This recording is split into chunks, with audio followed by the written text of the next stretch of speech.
That man loves me so much. And, you know, look what we built. We've built a beautiful life, and we have 2 healthy, beautiful children. If you haven't noticed, my husband's very, very handsome. It's so fake. Like, this can't be real. Oh, he's such a great partner. It sucks. Are you joking? It's This bad. is terrible. You suck. You suck. I feel that. What? Stop. All of it is fake. Yeah, that's embarrassing. I don't like it. Just talking nonsense. It's stupid. Right, I feel that every day in how supportive he's been. He's also a fox. You're ugly. It's weird, right? I get another lecture from you, I'm gonna go crazy. Oh my gosh, I work so hard. Shut the fuck up. You're a fucking idiot. Meghan Markle is back in the headlines, and not for the reasons you'd expect. She's getting emotional on podcasts, still signing autographs with a royal title that's no longer hers. Oh my gosh, look at all these photos about last night. ... Thank you, Beyonce and team, for an amazing concert and a very fun date night. All love. Girl, she didn't invite you to the concert. She wants all of the privileges that go along with an identity, but she doesn't want any of the responsibility. She doesn't want to do any of the work. She wants the tiara. She doesn't want the public service. And once again, her staff keeps heading for the exit, but that's just scratching the surface. Behind the headlines, tears, and tabloid drama, there are lawsuits, public backlash, and a growing swirl of rumors suggesting something far more complex, maybe even a bit shady. Remember, she was once on Deal or No Deal, and now she's the woman who convinced a royal to walk away from the monarchy. Critics point out the irony, demanding privacy while living a very public, celebrity-filled life. One viral comment even joked they'd trust a fake astronaut before taking Meghan Markle's advice. Harsh, maybe, but the drama's undeniable. You know, I mean, she used to be on Was Deal or he No infiltrated? Deal. Look, she was on Deal or No Deal. Yeah, that's right. And then the wife convinces you to leave the royal family. Like, I'm out. I don't need you guys. Which is crazy, because don't you just get free money? Oh, we want our privacy and safety, but we'll go be at Beyonce concerts and do whatever we want. Oh, look at him. Meghan sat down with Jamie Kern-Lima, a self-made billionaire and motivational powerhouse, for a podcast that promised raw emotional honesty, but listeners walked away with a completely different impression. Instead of a genuine heart-to-heart, the episode came across more like a carefully scripted performance. From the very beginning, the energy fell off, leaving many wondering if authenticity had taken a back seat to image control. Reopen British markets for American companies. All that Britain demands in return is that we keep these 2. No, I refuse. I'm sick of it. No, I don't want them. No, I don't want them. It's just they are so ridiculed all over the place. And it seems like that lady is a temptress. She's a siren. She's lured him into the rocks. The host came off as painfully awkward, and Meghan, she felt about as authentic as her scripted cooking scenes on Netflix. As the compliments rolled in, she soaked them up. I know, I'm amazing, right? At one point, Meghan dabbed at her eyes and let her voice tremble while talking about the intense pressure she says she faces, but something felt off. Despite the dramatic delivery, there were no actual tears, just a performance that left many listeners questioning how real any of it really was. Oh my God, that hat. Oh God, he's so hot. Look at him. Isn't Prince Harry? She bagged a fox. But look how nice is she. Pulling away from her lovely prince. It's so good. Who's filming this? It wasn't real emotion, just the performance of crying, and social media caught on fast. Viewers weren't buying it, calling out the theatrics almost immediately. It didn't take long for a clip to resurface, an old interview where Meghan jokingly boasts about her ability to cry on command. The timing couldn't have been worse, and it only fueled the growing skepticism surrounding her latest podcast appearance. And Meghan started accepting all these compliments. I know I'm great, aren't I? Let's just say, it didn't do her any favors. What was supposed to be a moment of real vulnerability quickly started to look more like a camera-ready performance. That old clip of Meghan bragging about crying on command came back with a vengeance. And suddenly, her emotional podcast moment felt a lot less authentic. Instead of raw honesty, it looked like a well-rehearsed act, and the internet wasn't shy about pointing it out. And she also is pretending like she's crying. We zoomed in just to see. There isn't a tear in sight. Dan, look at this. I invite the viewers to take a close-up look at this. Where's the tear? Just as the buzz around Meghan's podcast began to settle, body language expert Scott Rouse jumped in and reignited the controversy. His analysis poured gasoline on the fire, sparking a fresh wave of debate and scrutiny. Now make yourself cry. Oh, I can do that so well. Oh my God, it's crazy. You're like, Meghan, 1 tear, left eye, go. Give me 3 seconds. You know, Meghan, how are you? Are you okay? That's so kind. I'm better than okay. How are you? But according to body language expert Scott Rouse, that big smile felt a little too forced. And that subtle single shoulder shrug, it's often a telltale sign that someone isn't entirely confident in what they're saying. The gestures didn't exactly scream sincerity. But to the world, it's just, what has she been doing? Does she work? As opposed to, oh my gosh, I work so hard, and I appreciate what hard work looks like. I like working hard. The beginning of that clip where she's like, oh my God, oh my God. Oh, you know, oh, it's like, it's so inauthentic. Rouse broke it all down. The rapid, blinking, stiff expressions and gestures that didn't quite match her words. According to him, these nonverbal leaks often hint at discomfort or even deception. What really stood out was when Meghan talked about her emotional struggles. Her voice carried the weight of the moment, sure, but her face told a different story. Almost unreadable. No tension, no micro expressions, no visible emotion. For a moment, that was supposed to be raw and vulnerable. It felt strangely flat. You know, Meghan, how are you? And are you okay? That's so kind. I am. I'm better than okay.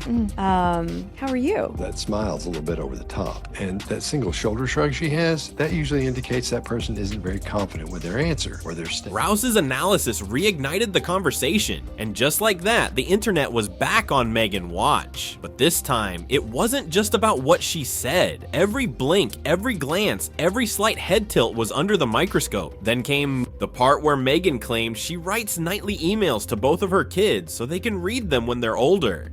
Sweet in theory, sure, but social media wasn't convinced. To many, it felt less like a heartfelt parenting moment and more like a carefully crafted PR soundbite aimed at polishing her public image. I couldn't tell anyone who I was dating and he was keeping. So I think we were just on a letter basis. Yeah. This is fake. She knows exactly when that happened. The eye search she's got going on there, that's forced and faked, as is the facial expression. Now, even the tiniest details are being scrutinized. During the podcast, a seemingly harmless photo popped up. A gift basket Meghan had put together, complete with a handwritten card. But eagle-eyed viewers spotted something immediately. The card was signed, Her Royal Highness. That small detail set off a fresh wave of backlash, with critics quick to question why she'd use a title she no longer officially holds. What looked like a thoughtful gesture suddenly turned into another. Flashpoint in the ongoing debate over authenticity, image, and royal ties. Created for the kids these email addresses that sort of like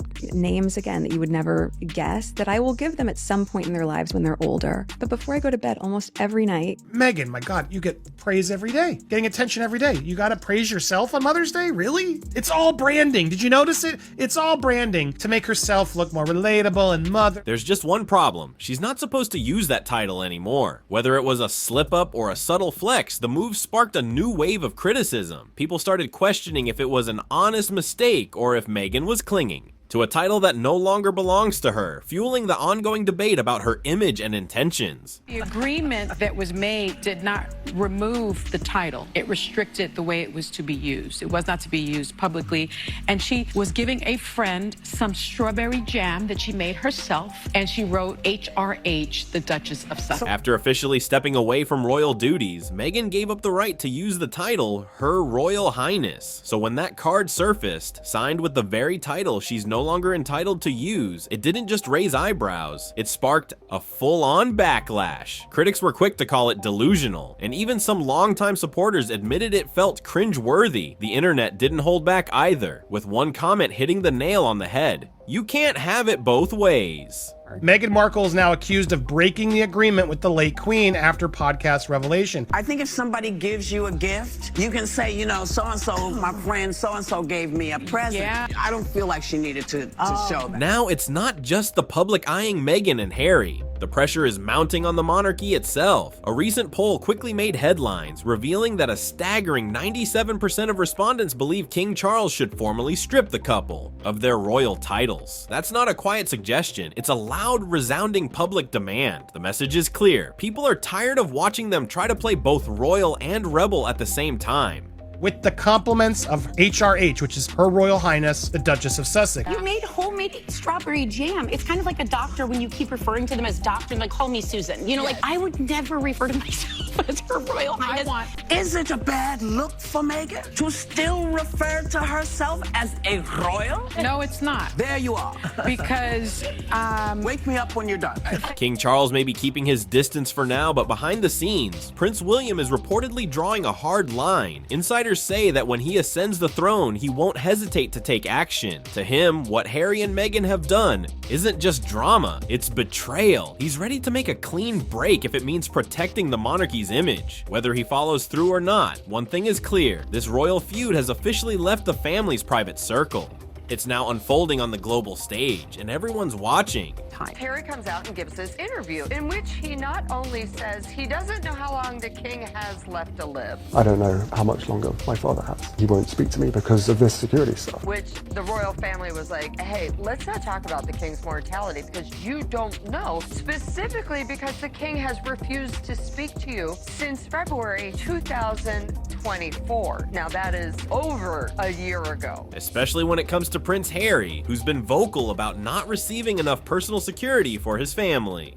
How are Prince William and his wife Kate Middleton responding? They're done. They're done. William doesn't even want to hear Harry's name anymore. He's just kind of like, don't bring him up. We're good. He pointed fingers at the royal institution, demanding protection, but without paying for it himself. Yep, he wanted the royals to foot the bill, but that didn't fly. He lost that battle, and the palace made it clear, if you step back from royal duties, you also step back from royal perks. I don't know how much longer my father has. He won't speak to me because of this security stuff. I would love reconciliation with my family. I've always, there's no point in continuing to fight anymore. As I said, life is precious. If you are trying to reconcile with your family, if you are trying to make amends, you don't go on TV and blame them again. This is literally the last. Meanwhile, Meghan was busy making another move, trying to rebrand herself once again. Her lifestyle venture, originally named American Riviera Orchard, quietly changed its name to As Ever. She decided she didn't want to be a real princess because to be a real princess involves duty and responsibility, caring about other people. And so she just wanted to be a pretend princess in Hollywood. So she split her husband off from his royal family and then inked a $1 zillion deal with a bunch of media companies, and then all her projects flopped. But the rebrand didn't go as planned. Right from the start, it clashed with several small businesses already using the name. Then came the real eyebrow raiser, the logo, which closely resembled the official coat of arms from a town in Spain. Legal storm clouds quickly gathered online. The response wasn't kind. Many saw through the polished branding and called it what it appeared to be, a desperate scramble for attention and income. Instead of building a strong identity, Meghan's new venture quickly became tangled in controversy, leaving her image under even more scrutiny. Here, I thought, you know what, American Riviera, that sounds like such a great name. It's my neighborhood, it's a nickname for Santa Barbara, but it limited me to things that were just manufactured and grown in this area.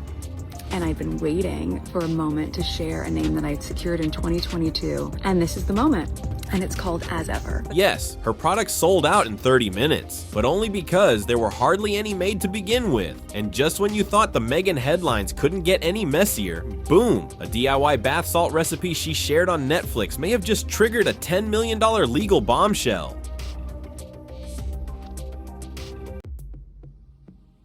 Relaunch has now descended into a farce, it would seem, because officials in the Spanish town of Mallorca have accused the Duchess of Sussex of copying its traditional coat of arms for the logo of her newly revamped Well, it's pretty close, isn't it? luxury brand. It does look very, very close. Robin Patrick, a woman from Maryland, claims she followed Meghan's DIY bath salt recipe and suffered severe burns and ulcers. Being diabetic, she argues that ingredients like arnica and Himalayan salt exacerbated her condition. Now she's threatening to sue not just Meghan, but also Netflix and Archwell. This isn't just bad press, it could escalate into a full-blown legal battle. When I was reviewing her website in real time, doing my video, it said coming soon. But then, like 5 minutes later, we see that She put sold out. Long before Meghan Markle became the Duchess of Sussex, her past was already sparking whispers and online speculation. One of the most talked about rumors was that she once worked as a so-called yacht girl, a term used for women invited to exclusive parties on luxury yachts, often hosted by the ultra-wealthy. A Meghan Markle fan has claimed the Duchess's homemade bath salt recipe left her with catastrophic burns and threatened to launch a £7 million lawsuit. Some sources suggest she attended these events early in her acting career, though it's important to note that no solid proof has ever emerged. Still, the internet has run wild with theories. And then there's another persistent claim that Meghan knew far more about the royal family before meeting Prince Harry than she's ever publicly admitted. Robin has said she is willing to resolve the matter without legal action if a financial settlement. Wasn't there some speculation that she was on Epstein's yacht at one point in time? There was like photos with her and Prince Andrew way back in the day when she was like in her early 20s. Wow. It is interesting how she's exposing her as a yacht girl, someone who was paid off by rich men to go and hang out. As author Kirby Summers suggested, that the then Meghan Markle likely spent time with Prince Andrew and Jeffrey Epstein before she even met Prince Harry. Listen, I brought Meghan Markle, whatever her name is, to my Deal or No Deal celebrity golf tournament. She was one of my Deal or No Deal girls that were, she was a caddy for all of my celebrities. Meghan Markle, the only thing she found was a rich, famous husband. The nearest thing Meghan Markle ever had to a billion-dollar idea was marrying a prince. It was planned from the beginning. She denied being interested in the royal family, which she totally was. I know someone who knows the ex-husband who said she had a vision board with Prince Harry on it. While Meghan has publicly insisted she didn't know much about Prince Harry or the royal family before they met, old blog posts and a friend's account suggest otherwise. These hints at a long-standing fascination with royal life, maybe even aspirations to join it, contradict her narrative. Whether it's just rumor, coincidence, or something she's carefully avoided discussing, one thing's clear: it fuels the fire. To critics, it paints a picture not of a fairy tale romance, but a calculated climb into the global spotlight. And with all the headlines, deals, and drama surrounding Meghan and Harry, it's become evident this isn't just a royal story anymore. It's a masterclass in media manipulation, image crafting, and the power of public perception. Whether you see them as misunderstood or savvy marketers, there's no denying the impact they've had. Woman who destroyed her in-laws' family, whose own family doesn't like her, whose the in-laws obviously don't like her, the public doesn't like her. She's stuck because she was an actress who became a real princess, who wants to be an actress again, but has to continue to pretend to be a real princess. You have to imagine, at the beginning, everyone has like butterflies, and then we immediately went into the trenches together. Yeah. Right out of the gate, like 6 months into dating. So now 7 years later, when you have a little bit of breathing space. I hear this all the time too from the Brits. Like, what do Americans really think of Harry and Meghan? We despise them. Meghan and Harry have completely reshaped the royal narrative in a way that no one expected. But what do Americans really think? Are they rewriting the rules or just playing a different game with the same old objectives? If you've made it this far, it's clear you're hooked on the story. So don't forget to hit that like button, subscribe for more in-depth dives, and share your thoughts in the comments below. Let's keep this conversation going.